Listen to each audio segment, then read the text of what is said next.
पर समर्पित होते हैं। भैया, यदि हम भगवान पर समर्पित हैं, भक्ति करते हैं, तो निश्चित रूप से हम धन्य हैं। किसी ने कहा है, किसी ने क्या, चार्वाक ऋषि ने कहा, क्या पीत्वा पीत्वा पुनः पीत्वा यावत् पतति भूतले उत्थाय च पुनः पीत्वा पुनरागमनाय कुतः। अर्थात भैया, ये जो पीने वाले लोग हैं बड़ा प्रसन्न होंगे। क्या कि पीत्वा पीत्वा पुनः पीत्वा, पियो पियो और फिर पियो। कब तक पियो?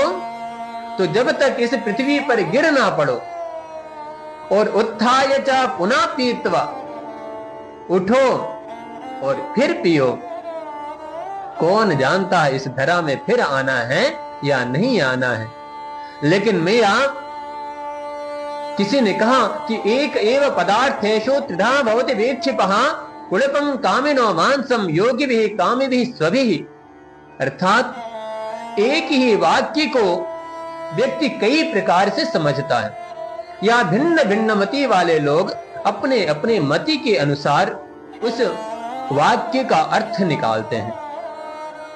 जैसे मैंने आपसे कहा पीत्वा पीत्वा पुनः पीत्वा, तो यहां जो मदिरा पीने वाले लोग होंगे ना मैया, वो सोच रहे होंगे कि महाराज जी तो यही कह रहे हैं कि खूब पियो और इतना पियो कि पृथ्वी में गिर जाओ और उठ करके फिर पियो। भला कौन जानता इस धरा में पुनः आना है या नहीं आना है। लेकिन ये तो मदिरा पीने वाले लोग ऐसा चिंतन करते हैं। और जो मेरे भक्त होते हैं भैया, वो क्या कहते हैं कि हमें भक्ति रस पीना है और इतना पीना है कि पता नहीं कि पुनः जन्म होगा या नहीं होगा, तो इसी जन्म को हम सार्थक बना लें, भगवान की शरणागति ले लें। और यही होना भी चाहिए। जो भी व्यक्ति मदिरा आदि पीते हैं उनके लिए ये सीख है कि नहीं महाराज, पीना है यदि कुछ तो वह भक्ति रस पीना चाहिए, ज्ञान रस पीना चाहिए, इससे बचना चाहिए। आप कदापि मदिरा आदि का सेवन ना करें। निश्चित रूप से यह हमारे भारतवर्ष के लिए, हमारी संस्कृति के लिए और इतना ही नहीं हमारे परिवार के लिए भी सुखद होगा। जब हम मदिरा पीते हैं तो हम अपने पिता की इज्जत को पी जाते हैं, हम अपनी बहन की इज्जत को पीते हैं, हम अपने परिवार के यश को पी जाते हैं। इसलिए मेरे भाइयों, मैं आप सबको यह शपथ दिलाना चाहता हूं कि आज के बाद कोई भी व्यक्ति मदिरा की तरफ ना जाए। मदिरा कदापि नहीं पीना चाहिए। और यदि पीना है तो निश्चित रूप से मैं कहता हूं मैया कि भक्ति रस पीना चाहिए, भगवान की शरणागति में जाना चाहिए। मैं भी आपसे कह रहा था कि एक ही वाक्य को व्यक्ति विभिन्न रूपों से समझता है।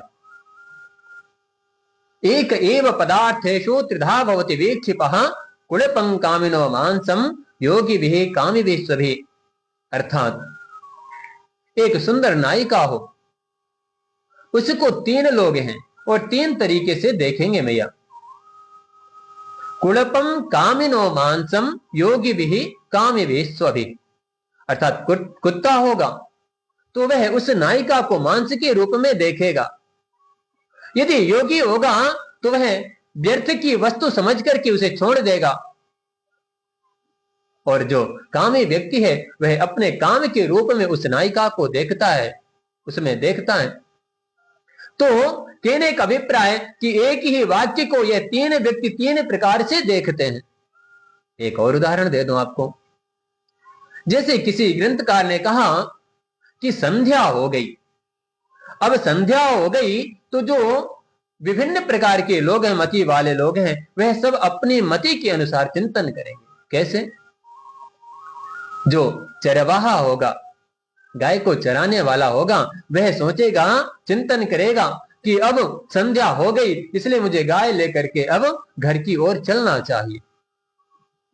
और यदि कोई पुजारी है तो वह चिंतन करेगा कि संध्या काल हो गई, अब मुझे मंदिर चल करके पूजन अर्चन करना चाहिए। जो चोर होगा वह सोचेगा संध्या काल हो गई, अब जो है चलते हैं और अपना ठिकाना देखते हैं किसके घर पर मुझे चोरी करना है, आदि आदि करके कहने का अभिप्राय है कि व्यक्ति अपने मति के अनुसार चिंतन करता है। उसकी जैसी मति होगी वैसी उसकी गति भी होती है। इसलिए मैं ऐसे जो राजनैतिक व्यक्ति हैं, जिनकी ऐसी मति है, जिनको दुर्गंध आती है, उनको मैं बताना चाहता हूं कि ये मति से निकाल ही देना चाहिए, निकाल करके फेंक देना चाहिए। ऐसी यदि दुर्गंध आपके मति में है तो निश्चित रूप से उसे हटा देना चाहिए। अस्तु।